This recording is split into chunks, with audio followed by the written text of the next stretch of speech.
அனைவருக்கும் வணக்கம். TNPSC group 2 exam இப்போ வந்து நீங்கள் ப்ரிப்பேர் பண்ணிட்டு இருப்பீங்க. இப்போ நம்ம பார்க்க போகிற டாபிக் என்னென்னா வைட்டமின்கள். லாஸ்ட் குரூப் 2 மெயின் எக்ஸாம்லேயும் வைட்டமின்கள் பற்றி ஒரு கொஸ்டின் கேட்டிருந்தாங்க.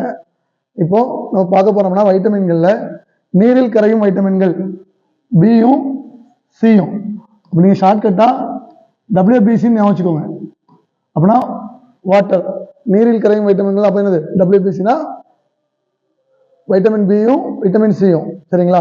அடுத்து கொழுப்பில் கரையும் வைட்டமின்கள் அப்படின்னா ADEK, விட்டமின் ADEK. அப்புறம் வைட்டமினை கண்டுபிடித்தவர் யாருன்னு பார்த்தீங்கன்னா காஸ்மியன் பங்க்.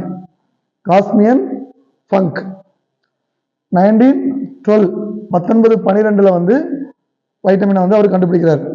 அடுத்து நம்ம பார்க்க போற விட்டமின் ஏ. விட்டமின் ஏக்கு இன்னொரு பேர் வந்து ரெட்டினால். அவங்க கொஸ்டின் எப்படி கேட்பாங்க அப்படின்னா, இந்த பக்கம் விட்டமின் ஏன்னு போட்டு மேட்ச் தி ஃபாலோயிங்ல ரெட்டினால் அப்படின்னு கொடுத்துருப்பாங்க. அடுத்து விட்டமின் ஏ எதுலெல்லாம் காணப்படுது அப்படின்னா கேரட், பப்பாளி, மீனோட கல்லீரல் எண்ணெய். விட்டமின் ஏ குறைவால் ஏற்படும் நோய் அப்படின்னு பார்த்தீங்கன்னா சிரோப்தால்மியா, இது ஒரு தோல் நோய். அதுக்கப்புறம்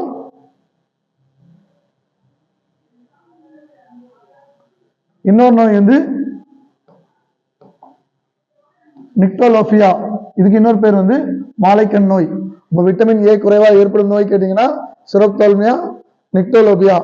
இதோட அறிகுறிகள் எப்படி இருக்கும் அப்படின்னா செதில் போன்ற தோலா இருக்கும், இரவில் பார்க்க முடியாத நிலை, உலர்ந்த கார்னியா. இந்த விட்டமின் ஏ எங்கெல்லாம் காணப்படும் அப்படின்னு பாத்தீங்கன்னா முட்டையின் உட்கரு, பால் பொருட்கள், இதுலலாம் வந்து விட்டமின் ஏ காணப்படும். சரிங்களா? அப்போ இன்னொரு வாட்டி பார்த்துக்கோங்க. நீரில் கரையும் வைட்டமின்கள்னா விட்டமின் பியும் சியும். அப்புறம் விட்டமின் ஏயை கண்டுபிடித்தவர் காஸ்மியன் பங்க் 1912 கண்டுபிடிக்கிறாரு. கொழுப்பில் கரையும் வைட்டமின்கள்னா vitamin A, D, E, K. அப்புறம் வைட்டமின் ஏக்கு இன்னொரு பேர் வந்து ரெட்டினால் அப்படிங்கிற பேரு. வைட்டமின் ஏ எதெல்லாம் காணப்படுது அப்படின்னா கேரட், பப்பாளி, மீனோட கல்லீரல் எண்ணெய். விட்டமின் ஏ குறைவால் ஏற்படும் நோய் வந்து சிரோப்தால்மியா, நிக்டோலோபியா. சிரோப்தால்மியாக்கு இன்னொரு பேர் வந்து தோல் நோய், இது வந்து மாலைக்கண் நோய். சரிங்களா? அடுத்து நம்ம பார்க்க போற டாபிக் வைட்டமின் டி. இதுக்கு இன்னொரு பேர் வந்து கால்சிஃபெரால். இதால் ஏற்படும் நோய் வந்து ரிக்கெட்ஸ். இது அதிகமாக குழந்தைகளில் காணப்படுகிறது. விட்டமின் டி எதெல்லாம் இருக்கும் அப்படின்னா கல்லீரல், மீன், சூரிய வெளிச்சத்துல நம்ம தோலில் இருந்து உருவாகுது விட்டமின் டி. அதுக்கப்புறம் பால் பொருட்கள், முட்டை. சரிங்களா?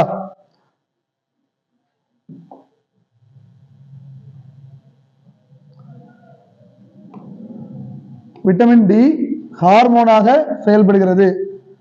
தைராய்டை உருவாக்குவது, இது கேட்டிருப்பாங்க அடிக்கடி, கால்சிட்டோனின். விட்டமின் டி குறைவால் பெரியவர்களுக்கு ஏற்படும் நோய் வந்து ஆஸ்டியோமலேசியா. சரிங்களா? அடுத்து பாராதைராய்டு கிளாண்டை உருவாக்குவது பானத்தோர்மோன். விட்டமின் டியை உருவாக்குவது கால்சிட்டோரல். ரத்தத்தில் கால்சியம் லெவலை சீர் செய்வது வந்து பானத்தோர்மோன். சரிங்களா? அப்போ நம்ம இப்ப ரெண்டாவது பார்த்தது வந்து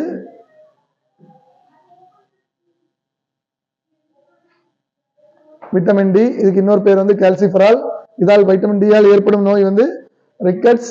இது குழந்தைகள் காணப்படுகிறது. அப்ப பெரியவர்கள் காணப்படுகிறது ஆஸ்டியோமலேசியா. சரிங்களா? அடுத்து விட்டமின் டி ஒரு ஹார்மோனாக செயல்படுகிறது. தைராய்டை உருவாக்குவது கால்சிட்டோனின். பானதைராய்டு கிளாண்டை உருவாக்குவது பானத்தோர்மோன். விட்டமின் டியை உருவாக்குவது கால்சிட்டோரல். ரத்தத்தில் கால்சியம் லெவலை சீர் செய்வது பானத்தோர்மோன். சரிங்களா? அடுத்து நம்ம பார்க்க போறது வந்து விட்டமின் இ. இதுக்கு இன்னொரு பேர் வந்து டோகோஃபெரல். விட்டமின் இ குறைவால் ஏற்படும் நோய் வந்து மலட்டுத்தன்மை, இனப்பெருக்க கோளாறுகள். சரிங்களா? விட்டமின் இ எங்கெல்லாம் காணப்படுது அப்படின்னா கோதுமை, இறைச்சி, பால், தாவர எண்ணெய். விட்டமின் இ இது ஒரு ஆக்சிஜனேற்ற எதிர்பொருள்.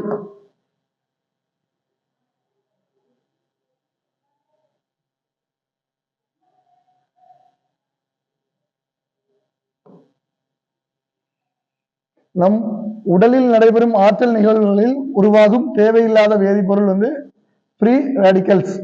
இந்த ஃப்ரீ ரேடிக்கல்ஸ் வந்து செல்லோட வயதாகும் தன்மையை அதிகரிக்கிறது. அப்போ கொஸ்டின் கேட்பாங்க, செல்லின் வயதாகும் தன்மையை அதிகரிப்பது வந்து ஃப்ரீ ரேடிக்கல்ஸ்.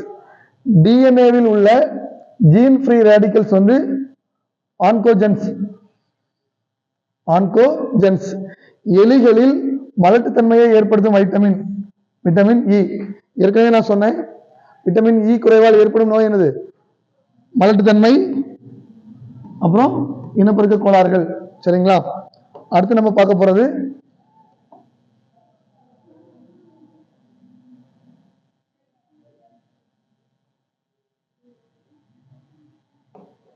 நம்ம ஏற்கனவே வைட்டமின் ஏ பார்த்தாச்சு, டி பார்த்தாச்சு, இ பார்த்தாச்சு. அதுக்கப்புறம் வைட்டமின் கே. இதுக்கு இன்னொரு பேர் வந்து பைலோகுயினோன். சரிங்களா? வைட்டமின் கே குறைவால் ஏற்படும் நோய் வந்து இரத்தம் உறைதல் நடைபெறாது. சரிங்களா? விட்டமின் கே குறைவால் ஏற்படும் நோய் இரத்தம் உறைதல் நடைபெறாது. விட்டமின் கே காணப்படுவது வந்து இலைவகை காய்கறிகள், சோயாபீன்ஸ், பால். இரத்தம் உறைதலுக்கு அவசியமான வைட்டமின் விட்டமின் கே. அப்ப விட்டமின் கே கம்மியா இருந்துச்சுன்னா ரத்த உறைதல் நடைபெறாது. ரத்த உறைதலுக்கு தேவையான தனிமம் அப்படின்னு கேட்டாங்கன்னா கால்சியம். ரத்த உறைதலில் பங்கெடுப்பவைகள் அப்படின்னு கேட்டாங்கன்னா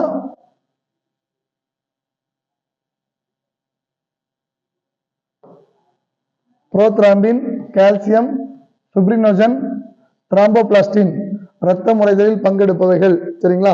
அதுக்கப்புறம் டெங்கு நோயால் பாதிக்கப்படுவது வந்து இரத்த தட்டுகள். சரிங்களா? இரத்த தட்டுகளில் உருவாவது த்ராம்போபிளாஸ்டின். புரோத்ராம்பினை உற்பத்தி செய்வது எது? Vitamin K. புரோத்ராம்பினை உற்பத்தி செய்வது விட்டமின் கே. வேதிப்பொருள் குயினோனிலிருந்து பெறப்படுவது வைட்டமின் கே.